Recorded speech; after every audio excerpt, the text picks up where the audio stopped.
The cabin at dawn. The wind finds a crack in the wall and makes a thin whistle. He lies very still on the straw mattress. The straw itches. It smells like old rain and mouse nests. He hears a small rustle close to his ear.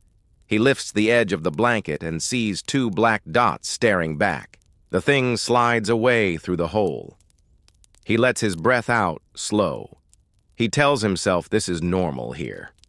He tells himself not to waste fear. He sits up. Cold air bites his teeth. His breath looks like smoke in the pale light. A tin bucket sits on a stool. The water inside is not clear. Dust swims on top. He should have boiled it last night. He did not.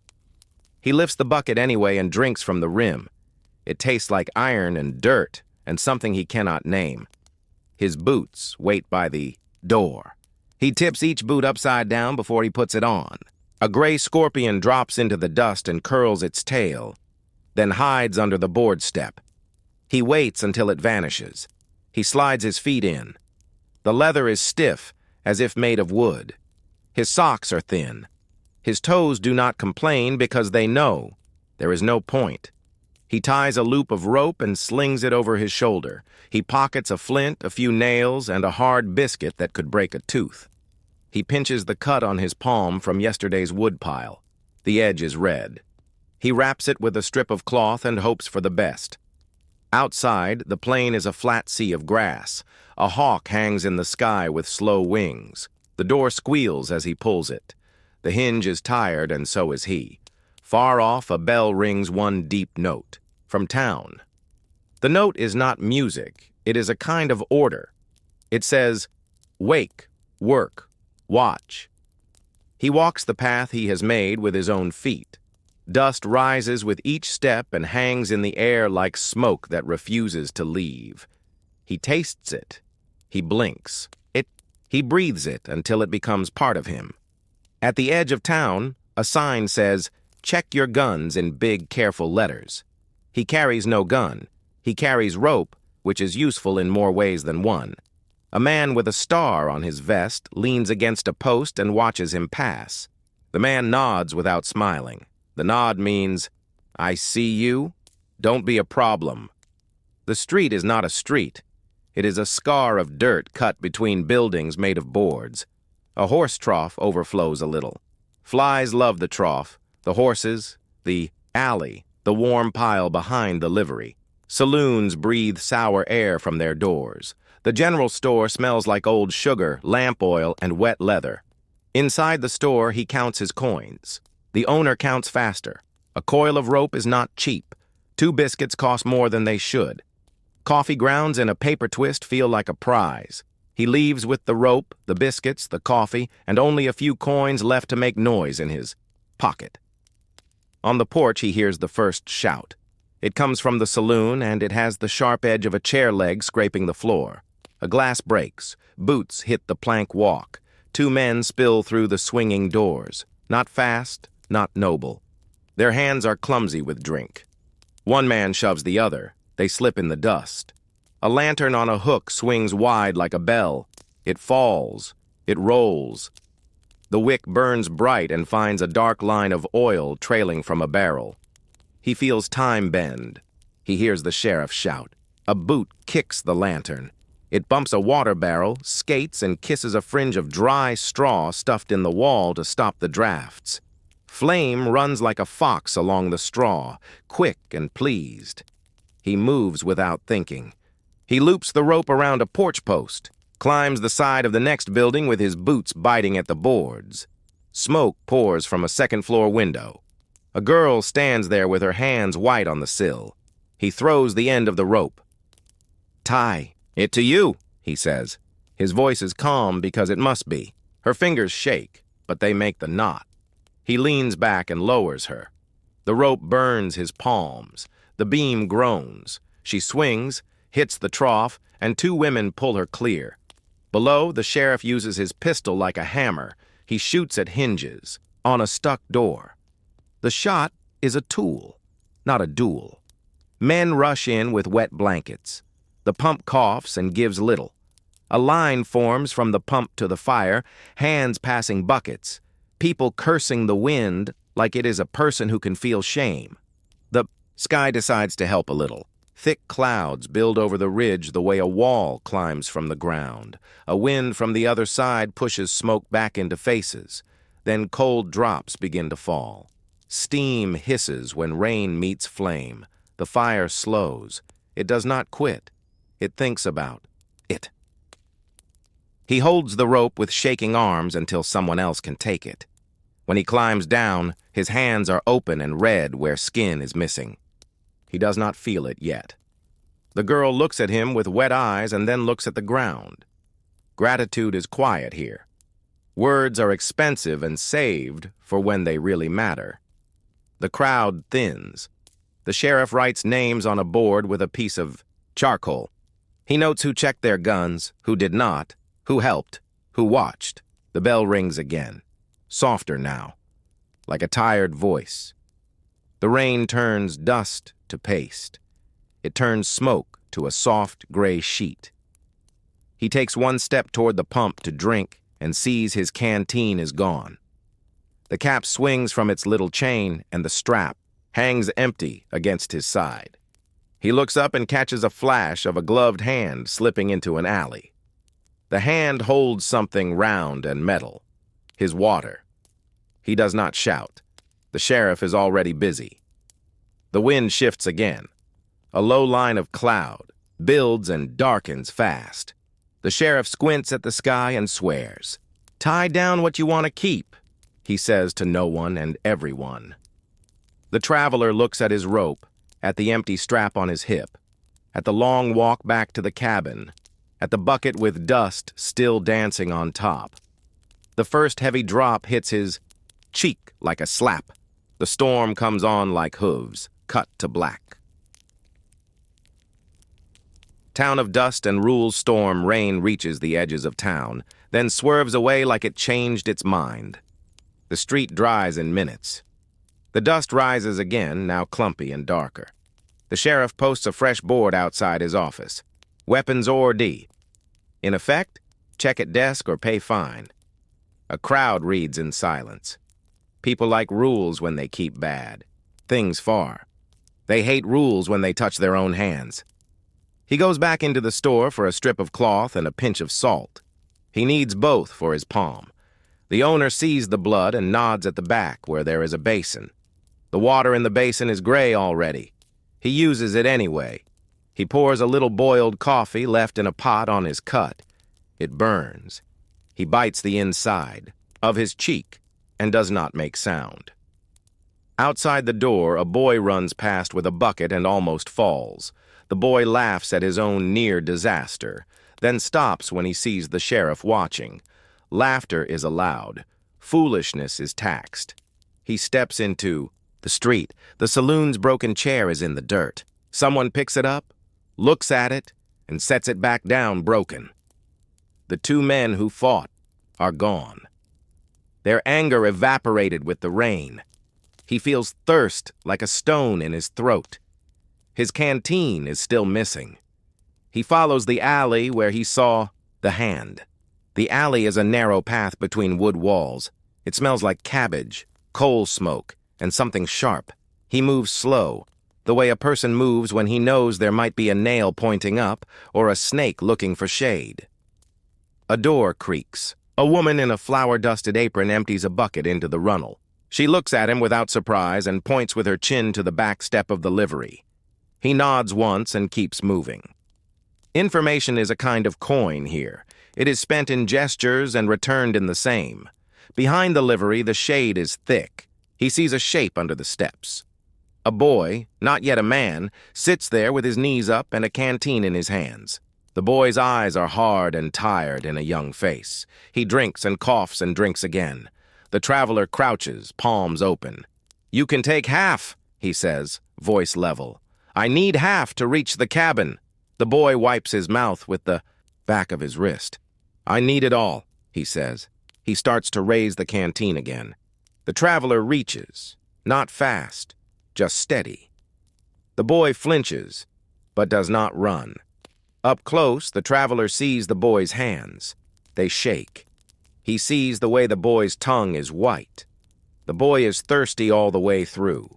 The traveler lowers his hand. He looks at the boy like he is a mirror for a truth nobody likes. "Keep it," he says. "But listen, if you do not boil, you will get sick. If you get sick, nobody will carry you. Tie a cloth over your mouth when you pump. Let the first water run. Use eggshells in the coffee to settle the grit." The boy stares. He is surprised by the gift and the lesson. He does not say, "Thank you." He nods once, small, like a person who is not ready to show his throat to kindness. Back in the street, the day bakes. The air shimmers over the dirt like heat is a living thing. He buys a tin cup of water at the pump station. It tastes of iron and rust and relief. He drinks slow to trick the body into thinking there is more. At the far end of town, a man in clean, black clothes nails a new notice to the wall. "Fine for refusal. Firearm check." A voice behind the traveler says, "They can't take what's mine." Another voice answers, "They can find what's yours." A third voice laughs and then stops. A wagon rolls in with a broken wheel. The axle groans. 3 men lift. A woman with her hair tied up tight holds a baby and watches the wheel, like watching can help. The traveler steps in without asking, putting his shoulder under the weight. They lift together. They fail together. They lift again. The wheel finds its seat. The woman lets out a breath that sounds like a prayer with no words. From the saloon, a piano spills a clumsy tune. It tries to be cheerful and mostly fails. Someone shouts at the notes. Someone else tips a chair. A glass breaks again. The sheriff checks his list and keeps his eyes on the door. He buys nails. He buys a little lamp oil. He counts his last coins and feels them disappointed in his palm. He will need to choose between coffee and candles soon. The sun will choose for him if he delays. On his way to the edge of town, he passes the church. The bell rope hangs like a tired arm. The door is open. Inside, the floor is swept and the benches are straight. A jar sits by the door with 3 coins in it. A handwritten card says, "For the sick." He looks at the jar, at his coins, at the cut on his palm. He puts 1 coin in. It makes a small sound. Small sounds add up here. When he reaches the last building, the wind changes direction a second time. The sky builds a dark ridge over the grass. Thunder speaks without warning. The sheriff rides past at an urgent trot. "Tie down what you want to keep," he says again, louder this time. The traveler tightens the rope around his coil. He starts the long walk back across open ground with clouds pushing his back.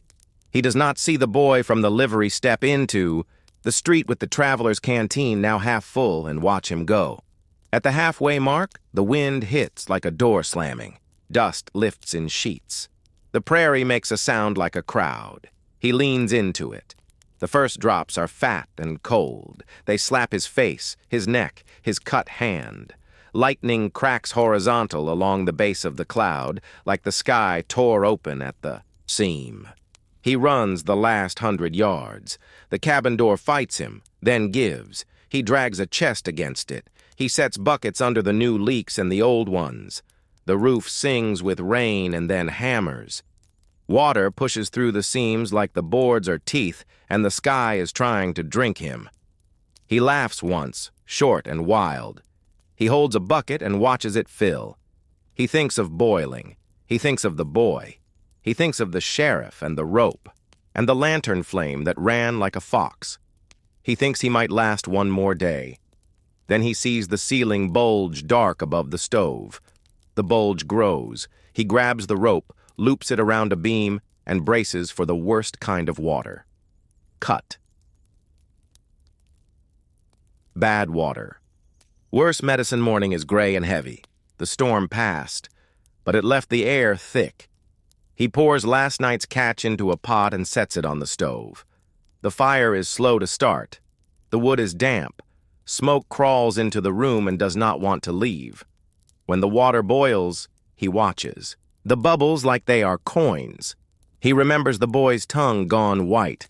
He thinks of what people here call river belly and camp fever. He knows the names do not change the math. Bad water wins quickly. He cleans his cut with boiled water and salt. It burns like a live thing. He wraps it with fresh cloth. The skin around the cut is angry and warm. He flexes his fingers and counts to make sure they all still answer. In town, a cough is moving from house to house. It is not a gunshot. It is not a knife. It is steady and quiet, and it takes people the way a slow river takes bank dirt. He hears the sound as he walks past the first house. He hears it again at the second. At the third, a woman stands on the porch with a child against her chest. The child's skin is too red and too dry. The woman's eyes are two questions that have already heard no. He asks if she boiled water. She says they used what they had. He asks if they have vinegar. She nods. He asks for a pot. He builds a small fire and makes steam rise. He tells her to hold the child over the steam a little, not long, to loosen what is stuck. He shows her how to clean the cup the child drinks from. He tells her to throw away what they used yesterday and not feel guilty. Guilt is a luxury here. Clean is not. The town doctor works in a back room behind the mercantile. His sign says MD, but the letters could stand for anything. The table is scrubbed once, long ago. A saw sits on a shelf. A bottle of laudanum sits beside it, brown and thick as old honey. The doctor's hands are not steady. He boils nothing this morning. He says he will later.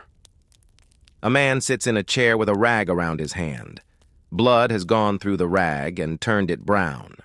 The traveler unwraps his own palm and shows the man the salt water trick. He shows him how to boil the needle and thread, how to tie tight without strangling the flesh. The doctor watches with tired eyes and does not argue. Sometimes pride is too expensive to bring to work. In a small house near the church, a midwife has boiled twine in a pan until it dances. A baby slides into the world crying and angry and perfect. The midwife ties the cord with twine that is clean enough to save 2 lives. The mother cries from pain and joy at the same time. The midwife wipes her hands on a clean cloth and smiles, like the sun found a way into this room by choice. On the street, the traveler coughs into his sleeve and tastes smoke from last night's stove. He passes the church. The jar labeled "for the sick" is heavier now. Coins breed when people are scared. His own cut is hot and swollen by noon. A thin red line walks up his forearm like an ant trail. He feels weak in the knees.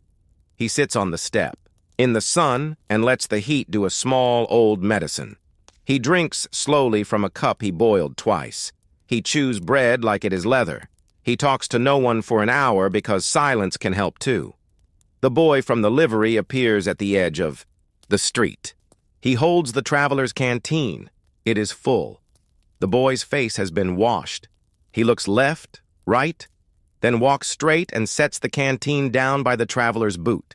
He does not wait. He turns to go. "Boil," the traveler says without looking up. "I boil," the boy answers, not stopping. The doctor finally boils his saw in a pot. Steam coats the window.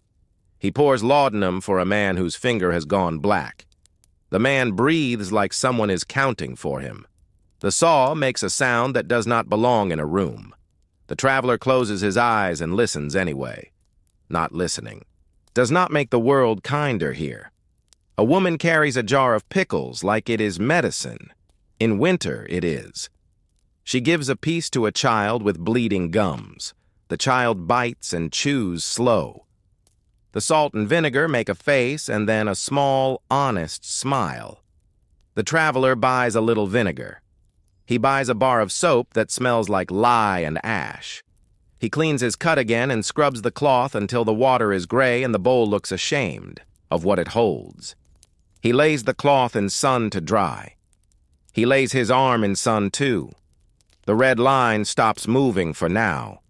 He thanks the sun without saying it. At dusk, the air cools. The bell rings once for a birth and once for a death. It is the same bell. The sound is the same and different. People stop what they're doing and bow their heads an inch, then continue. Work does not stop for grief here. It walks beside it and keeps pace. He returns to the cabin with water that has been boiled and a small bag of salt and a new piece of cloth. He feels like a rich man. He sits on the step and drinks and watches the sky decide between pink and purple and finally dark blue. The Milky Way comes out like a road in the sky. He thinks of roads down here and laughs once, quiet. He lies down, on the straw. The rustle comes again from the hole. He does not flinch. He is too tired to offer fear another seat at the table. He closes his eyes. In the night, his arm burns. He wakes and touches the line. It is brighter. It is climbing. He knows what it means if it reaches his shoulder. He boils more water in the dark. He ties the cloth tighter. He whispers to himself the way a person whispers a prayer when they are not sure who is listening. Cut. Food. That fights back morning begins with hunger and ends with it too. He opens the flour bin and sees a small ripple. He stops. He waits. A scorpion shifts under the white and hides again. He blows out a breath and laughs without humor. He takes a wooden scoop and moves slow, lifting from the other side. He sifts. He watches. He does not have flour to waste, but he will not bake. With poison. Breakfast is beans, salt pork, a biscuit hard as a rock, and coffee boiled black. He crushes eggshells and drops them in the pot to settle the grounds. The trick works. The coffee hurts less as it goes down. He saves the shells because everything has more than one use here. A child comes with swollen gums and large eyes. The mother asks if there is medicine.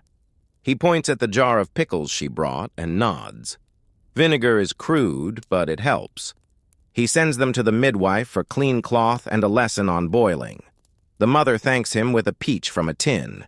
He holds the tin like it is gold and will not open it until he must. Smokehouse meat hangs in strips.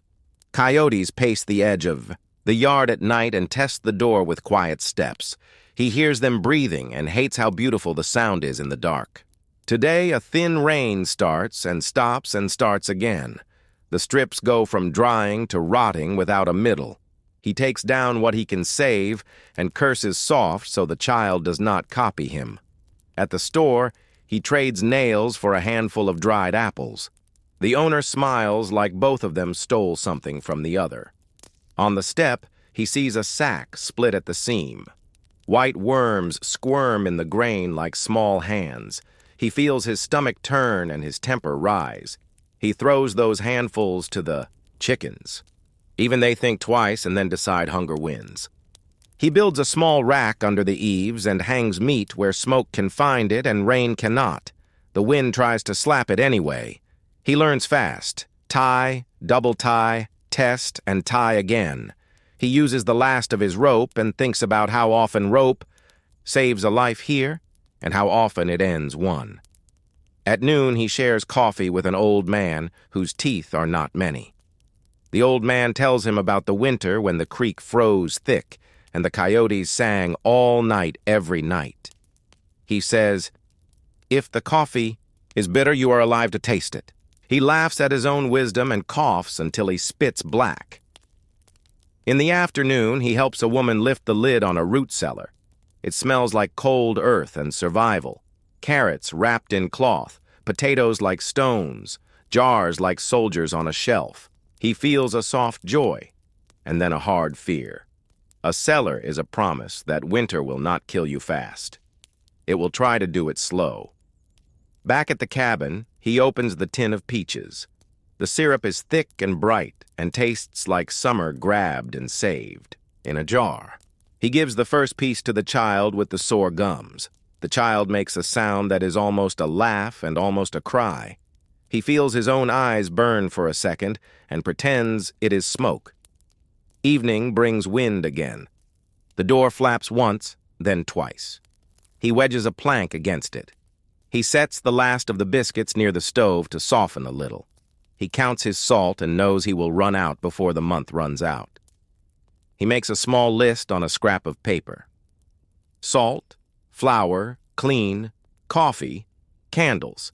He adds mercy as a joke for himself, and then crosses it out because mercy does not live on shelves here. He lies down and feels the mattress crawl. He slaps once and misses. He laughs again. Laughter is a tool. It cuts a path through a day when nothing else sharp is clean. In the dark, he hears rain begin as a whisper, then as a hand on the roof, then as a crowd.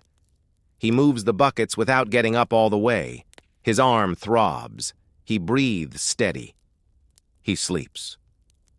Before dawn, a sound wakes him that he has not heard, a chew and a scrape inside the last good sack.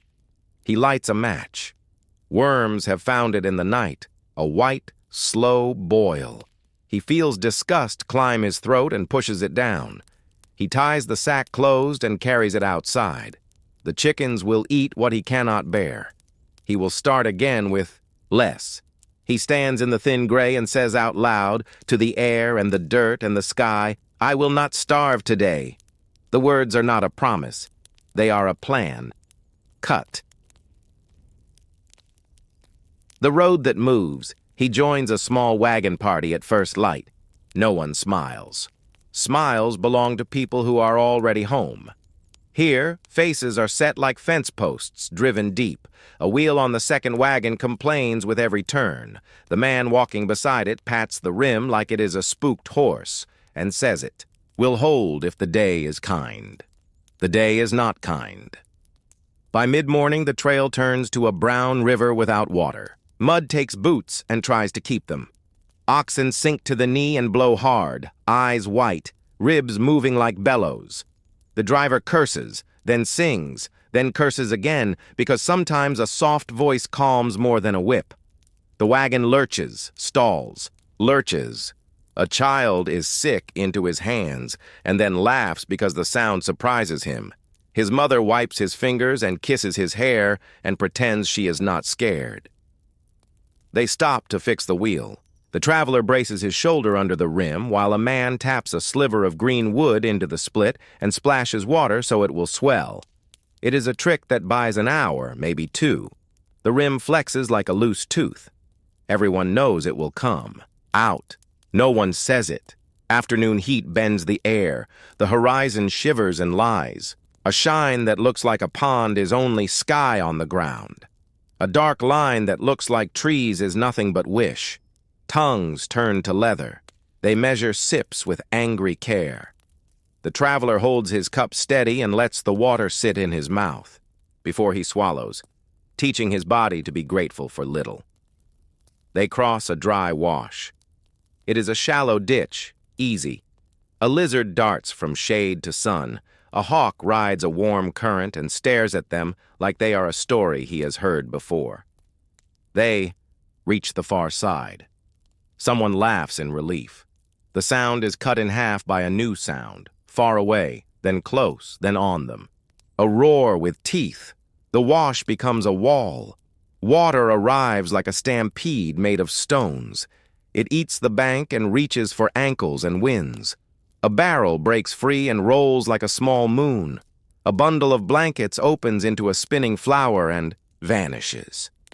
A boy shouts a name. The name does not answer. The traveler throws his rope. It lands short and slaps back with spite. He throws again.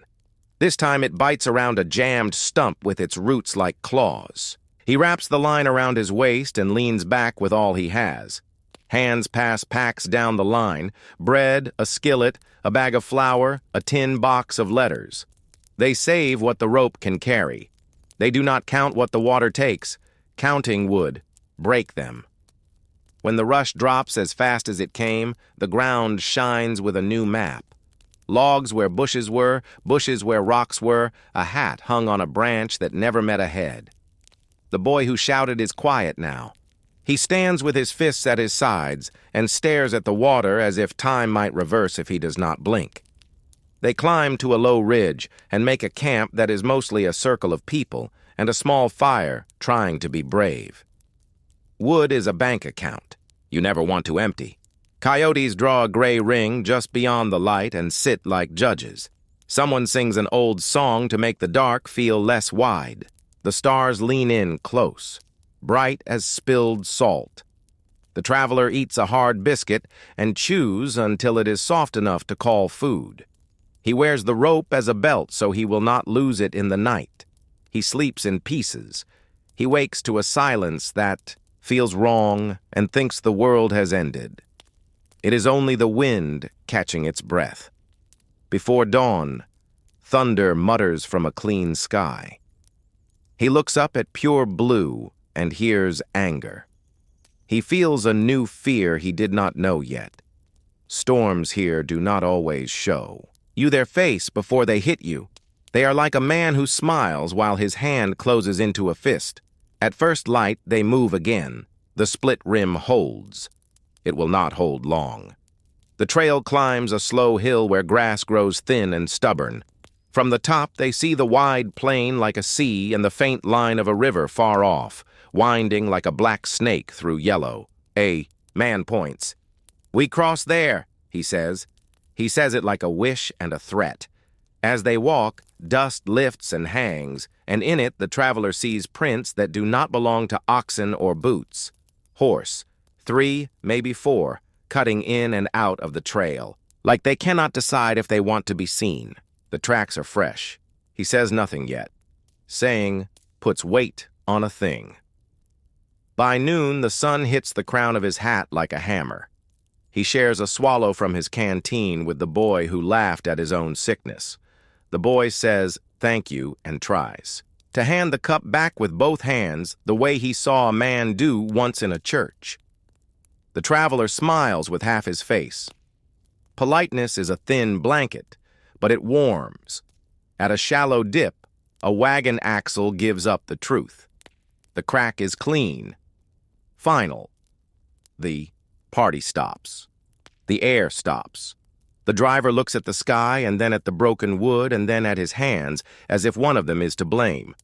They strip the wagon, carry what they can forward, and leave what they cannot under a piece of canvas weighted with rocks. The driver takes a small saw and cuts the broken axle into lengths the size of firewood. He will not waste even what hurt him. Evening finds them a mile from the river, too tired to walk the last part and too smart to meet water in the dark. They circle the wagon's inhabit, not because it helps much. The traveler sleeps with his boots on and his rope under his head. He dreams of dry ground that holds still and wakes to the sound of frogs and the smell of wet. The river waits in the morning sun. Smooth on top, no hurry, polite as a gentleman at a door. He knows better now. The polite face hides teeth. He tightens. His belt another notch. He checks the knots on the rope as if they are friends. He hears a hawk call, high and cold. He steps forward because there is no other direction that matters. Cut. Graveyard trail. The river looks ready to forgive, but it is not. A thin mist floats above it. The surface slides like oil on clean glass. An old man with a hat that once had a shape says, "It's worse underneath," and no one argues. They tie lines from wagon to wagon, from wagon to oxen, from oxen to men. Knots bloom like flowers. The traveler checks each one. A knot is a promise. A bad knot is a lie. The first wagon goes in true. Wheels hum. Oxen grunt and step steady. Midstream, the bottom drops away. The team swims, eyes rolling. The wagon tilts, hesitates, then leans like a man after too much bad whiskey. A barrel rattles loose and rolls, a bright circle, then a dark circle, then gone. Someone shouts a girl's name. The sound goes flat over water. The traveler's rope is already around his waist. He runs into the cold and feels it hit him like a wall. The world goes loud and green. He grabs a rail, then a hand, then nothing. His hat spins past his face like a joke. He kicks. He is not a good swimmer. He swims anyway. He finds a shape and locks his arm around it. The current tries to make him and the shape into two different stories. He refuses. They hit the far bank, on their knees. Rocks bite his shins. Someone pulls them the last 2 yards by the rope until all 3 of them are mud and water and coughs. The shape sits up. It is the old man with the hat. He spits river and laughter. "You're a fool," he says, smiling with one tooth. "I like you." They make more trips. Not all of them end with laughter. A small cross goes up on the near bank. A shawl is tied around it and flaps in the wind like it wants to fly back to the person who wore it. No one speaks. Silence here is not empty. It is full. Downstream a ferry takes 2 at a time. The ferryman is all rope and guesses. The pulley groans like it is older than the river. The ferry makes it across, then back, then across again. On the 4th run, the rope sings a note too high, then goes quiet. The ferry spins, bumps, empties itself into the cold, and returns empty. The ferryman stares at his hands like they broke, a promise he did not know they made. They keep moving because stopping is the same as drowning, just slower. Wet clothes rub skin raw. The wind steals heat like a thief with fast hands. They pass a string of low mounds on a high bank, brown dirt, patted smooth with care, a line of simple markers cut from boards. Someone has written names on 2 with a burnt stick. The 3rd says only son. The 4th says nothing at all. The traveler touches his hat brim and steps soft until the graves are behind him. By late day, the sun has that hard, white look like it forgot how to be kind. Dust rises at every step and hangs in the still air. In it, he sees prints he hoped not to see again. Horses, 3, maybe 4, moving fast beside the trail, peeling away, returning. Not a herd, not a family. Men who belong to no place but the place trouble is. He says nothing to the wagon boss. He says nothing to the old man. He ties his rope low around his waist so it will not catch an eye. He shifts his canteen to his left hip. He keeps the river sound in his ears to drown the new sound his heart is making. They camp in a bend where willow trees lean over water and listen to what it says. A woman boils clothes in a pot and uses a stick to stir like she is stirring a memory into something clean. The traveler sits with his back to a wheel and cleans the cut on his palm again. The red line has faded, not gone. He takes it as a small win placed in a pocket with other small wins. At dark, frogs take the night from the birds and fill it with simple music. Someone tells a story about a man who outwitted a flood by climbing a cottonwood and staying there for 3 days. Someone else says the man was a liar. The old man with one tooth says he was both.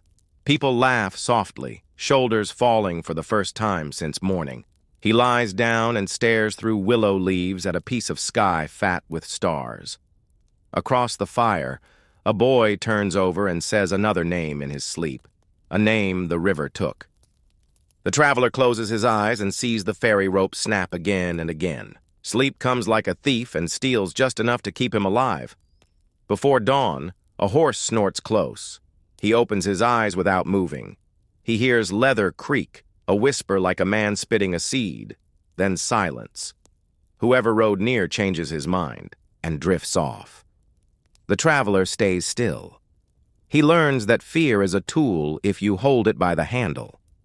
At first light, they break camp.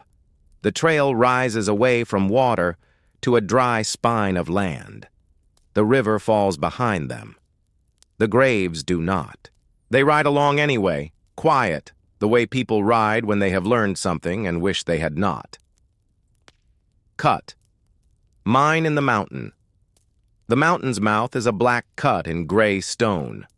Cold air sighs from it like a tired animal. A candle flame in the traveler's hand leans and trembles. Bad air.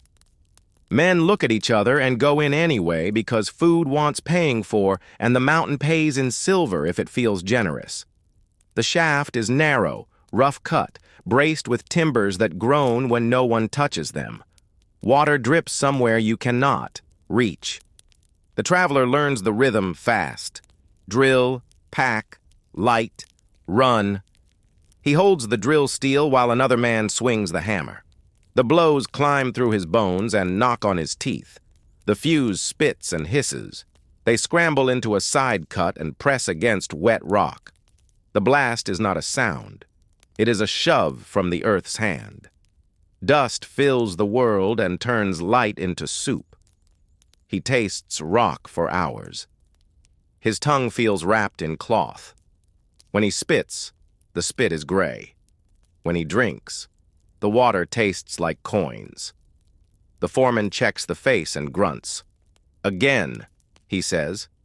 The owner arrives later with a ledger, neat coat, neat beard, soft hands. He writes numbers like they matter more than air. He says, "Good yield," and does not look anyone in the eye long enough to see their faces. They strike a thin, bright line in the rock, a seam no thicker than a thumb. Men smile with their whole faces for the first time that day. Someone says they will eat meat twice this week. Someone else says slow down. Silver likes to vanish when you talk about it. They laugh and keep their heads down. A rope squeals as it lowers a man into a narrow winze. The rope sings the wrong note, a high sound like a scream under a whisper. Fibers pop like dry grass in a fire. The traveler puts his hand on the rope and feels it shake the way a scared thing shakes. Up, he says, calm. The winch turns. The man rises, curses, kisses the rope, and pretends he did not. At noon, a fuse burns fast, then dies. The charge sits in the seam like a sleeping snake. The foreman says, wait an hour. The owner says, pull it now. The foreman says, wait, again, with a kind of quiet that ends the talk. They wait. No one eats. No one leans. An hour is a year. The snake sleeps on. Afternoon brings a sound the traveler has never heard and never wants to hear again. The mountain clears its throat. The wall bulges the way bread rises, then slumps. Timbers crack. Dust explodes into the shaft and turns men into shadows with coughing. The traveler grabs a shoulder and finds only cloth. He grabs again and finds a man's chest, hard and moving. They stumble into air that has less rock in it and count. 1, 2, 3, they come up short.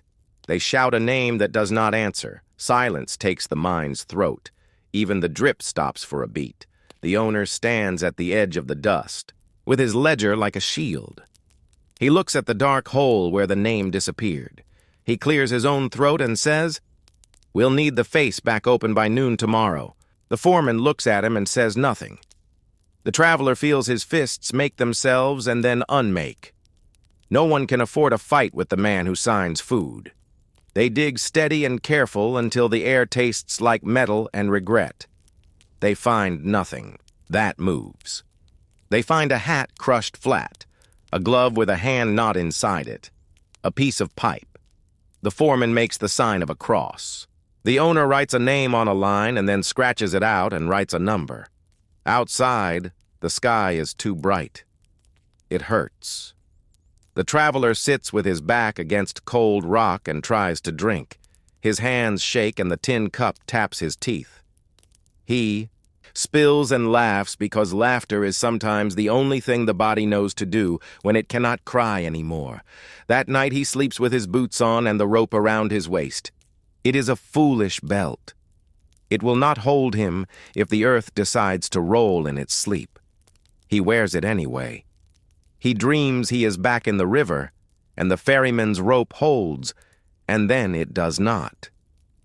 Just before dawn, a tremor runs through the ground, like a big animal walking far away. The tin cup on the shelf rings without a hand touching it. Dust drifts from a beam in a soft curtain. He sits up, heart loud, and waits for the second footstep. It does not come. He lies back down, eyes open, and watches the dark think about becoming day cut. Homestead of wind, the house is made of earth, sod stacked into bricks. Grass roots knit the walls together like old stitches. When wind hits, the walls hum. When rain comes, the roof sweats and then drips. Buckets wait under the leaks like open mouths. He reaches the homestead at noon with a sack of flour and a coil of wire. A woman stands by the door with a baby on her hip and a shovel in her hand. Her hair is tied in a knot that has lost the fight. She nods at him the way soldiers nod when they pass. The baby coughs a small cough that sounds big in a quiet yard. He follows her eyes to the field. The crop is thin, stalks lean, leaves wear dust like a coat. The wind has teeth today. It bites and does not say sorry. He carries the flour inside. The room smells like smoke and soap and damp dirt. A table made from 2 planks, and Hope sits under a window. A loaf of bread cools, the shape leaning because the pan is bent. He sets the flour down and pushes a bucket under a new drip. The bucket rings once. The baby coughs again. "Doctor?" he asks. She shakes her head. "He's a day away, maybe 2.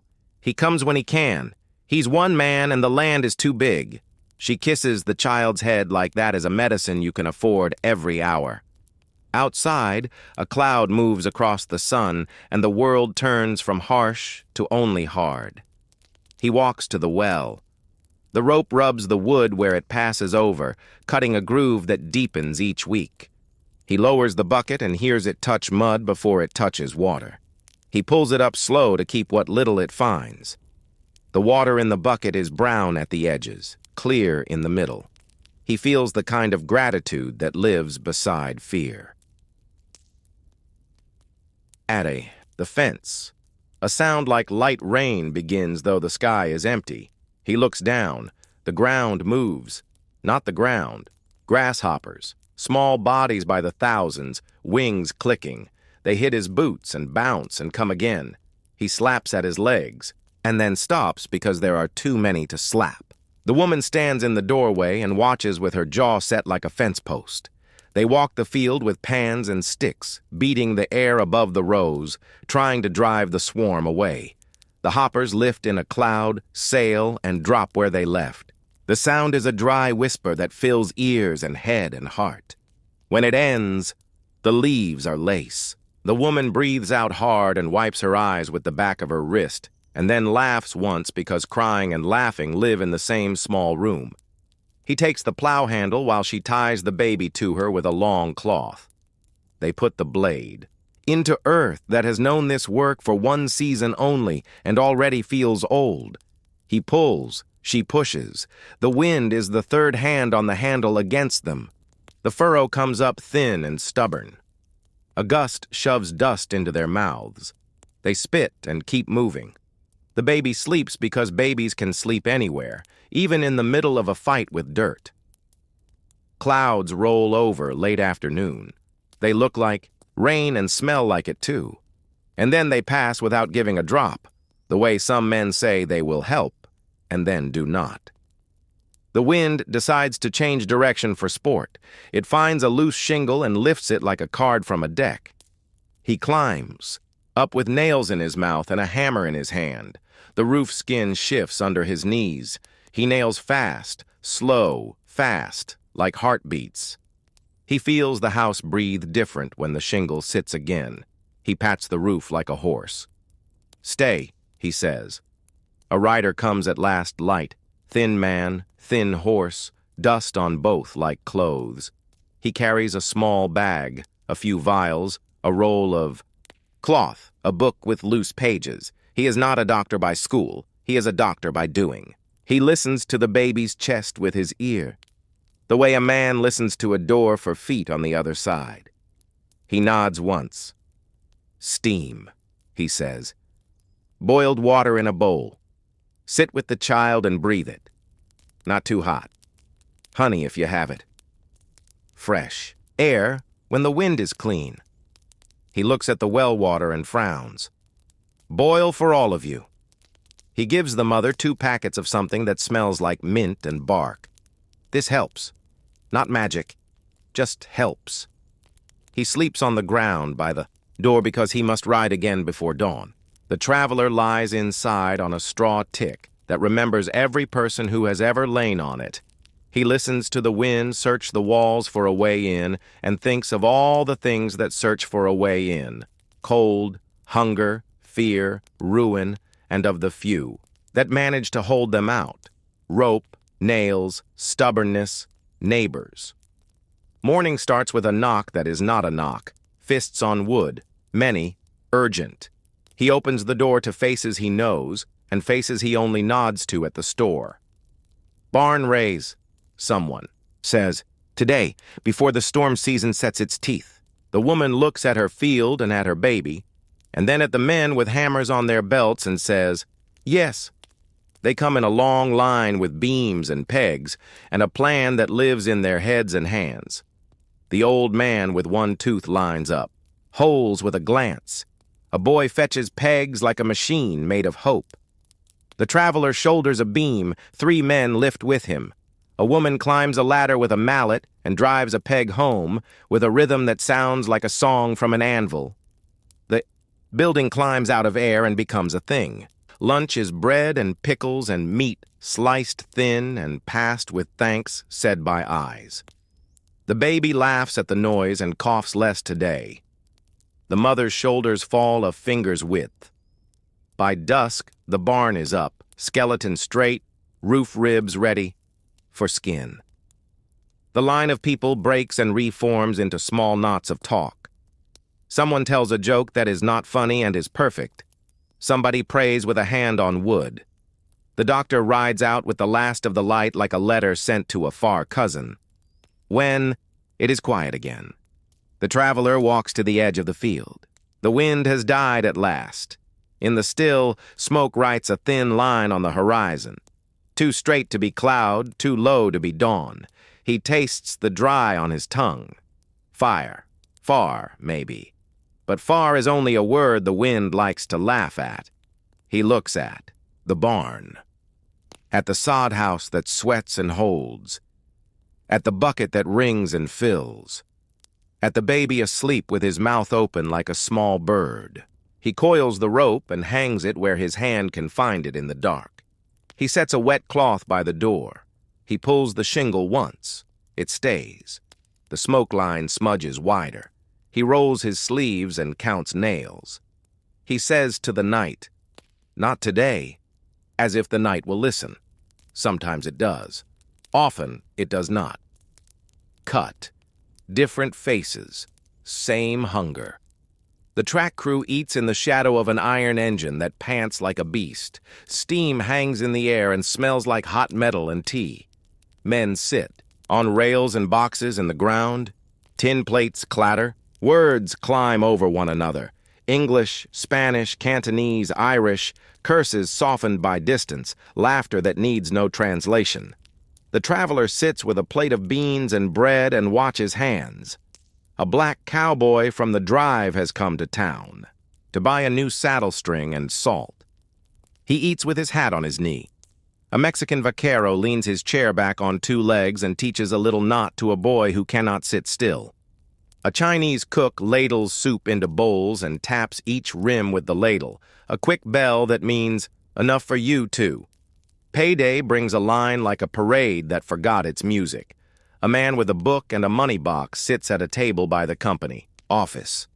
He counts coins the way the doctor counted breaths, fast, not careful. When he shortens a handful, a man clears his throat.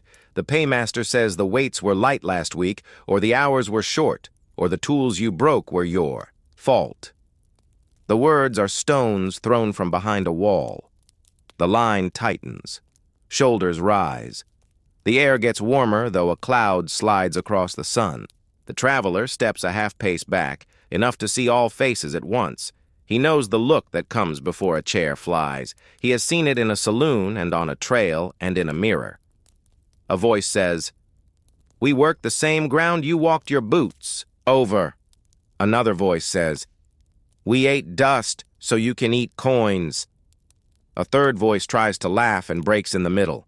The paymaster lifts both hands in a shape that means he owns the room. A man swings. The chair falls. The first shout is a word and then no words at all. Tools become opinions. A fist meets a jaw and forgets to stop. The traveler grabs the nearest bucket, dunks it in the horse trough, and throws a sheet of cold over the table. Coins jump and scatter like minnows. Men stop to look. It is a trick as old as water, and it works as well now as it did the first time a person tried it. Enough, says the black cowboy, voice level, eyes hard. We're thirsty, not stupid. The vaquero stands with his rope loose in his hand, which is the same as holding a calm snake. The cook shakes his head and mutters something that sounds like a prayer and a curse braided together. The paymaster wipes his face and coughs and says he will check the book again. He does. 3 men get 3 coins back. It is not justice, but it is something heavy enough to weigh down a temper for an afternoon. Work returns like a reluctant dog. Rails line up, spikes go down, hammers rise and fall in a music that could be called proud if you were far away. The traveler watches hands again and sees they are all the same shape when they hold a tool tight. That evening, a pot sits on a crate and becomes the center of the world. The cook's soup is thin and perfect. Bread passes. A story grows as it moves around the circle. A train that beat a blizzard by outrunning it. A cowboy who sang a herd calm with a lullaby he learned as a child. A woman who moved a house by herself while her husband lay fevered and swore he helped. The vaquero hums a tune with a long bend in the middle. The black cowboy hums a second line, low. The cook grins and taps the pot with a spoon on the offbeat. The traveler adds a sound that is barely a note and more a breath. The song fits the night like a good hat. For 3 minutes, the world remembers how to be kind. Morning posts new words on old wood. Signs nailed to the end of the store, to the side of the office, to the church fence. Foreigners out. Letters big, a hand used to writing in anger.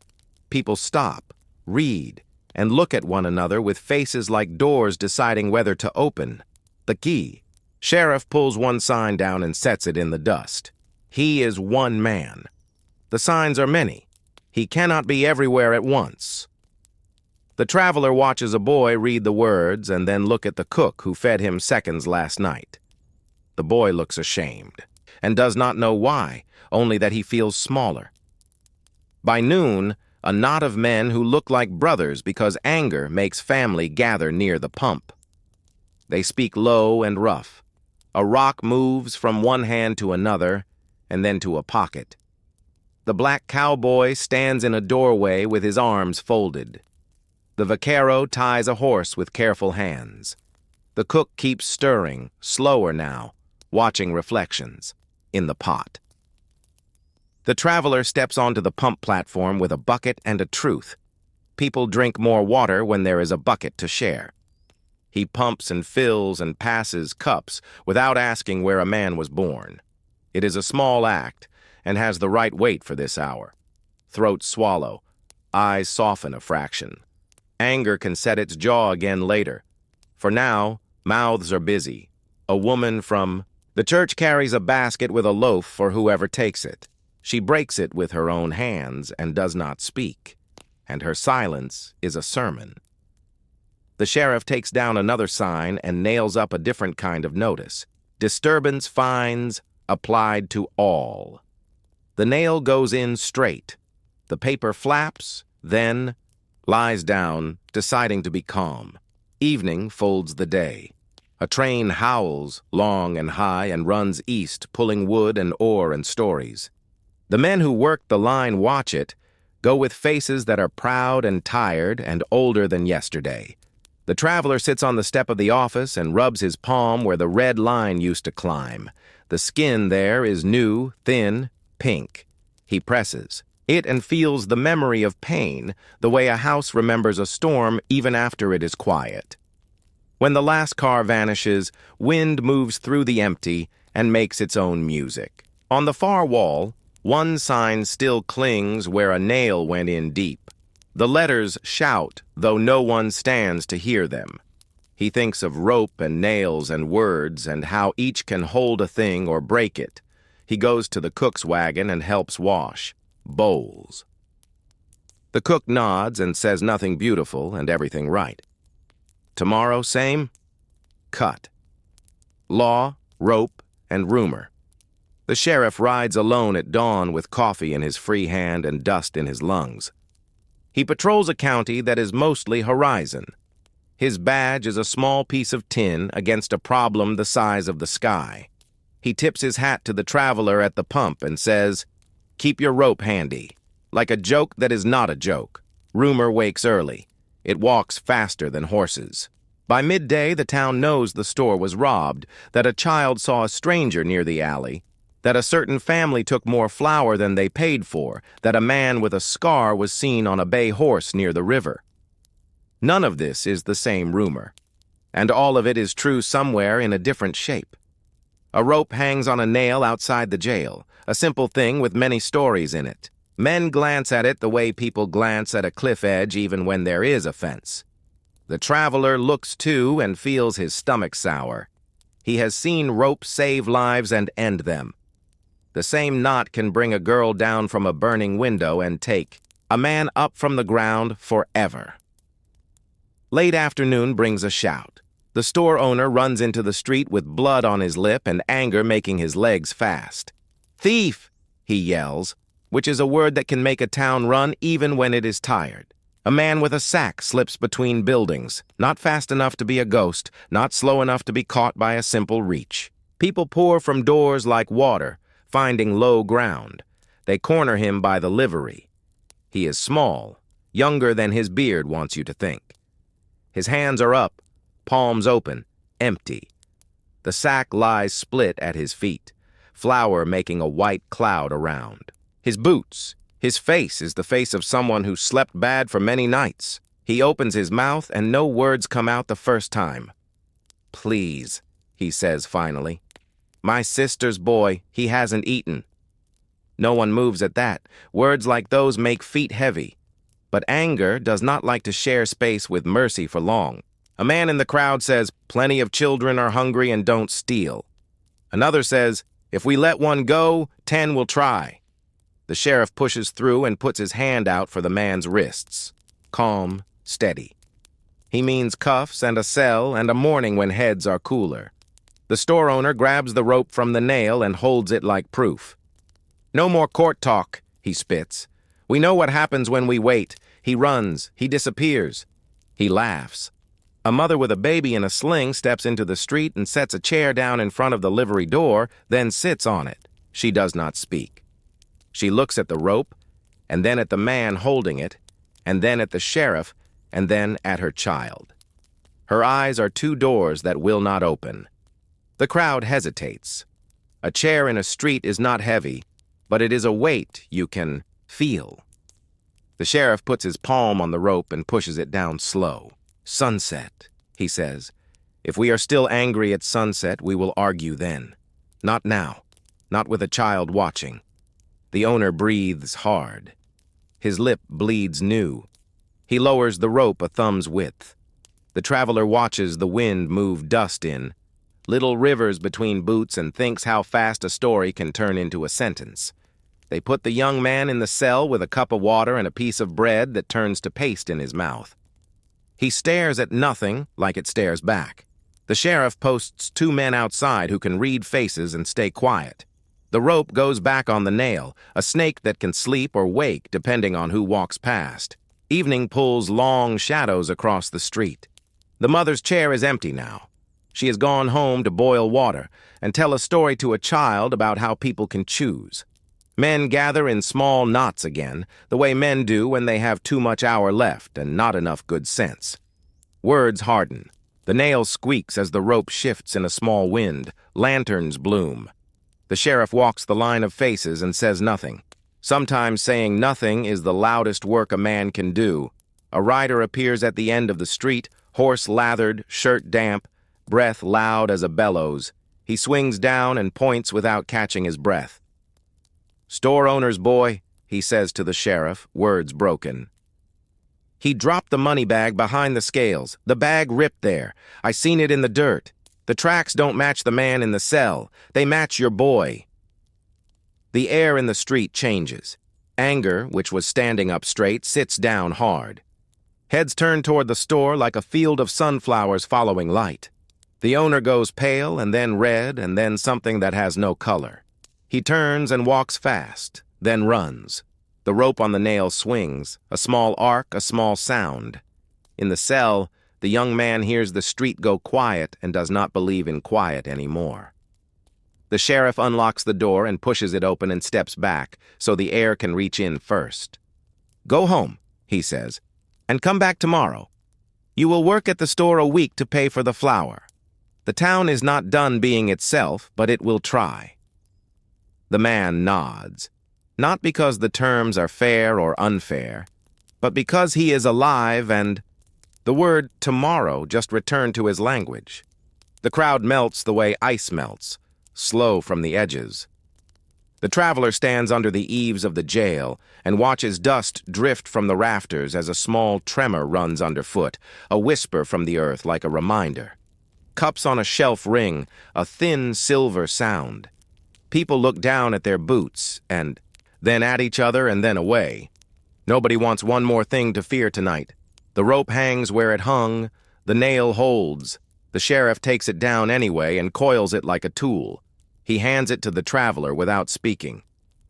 The traveler nods and walks it to his cabin and hangs it on a peg where rope belongs. The night is very still. The stars come out as if they were waiting for permission.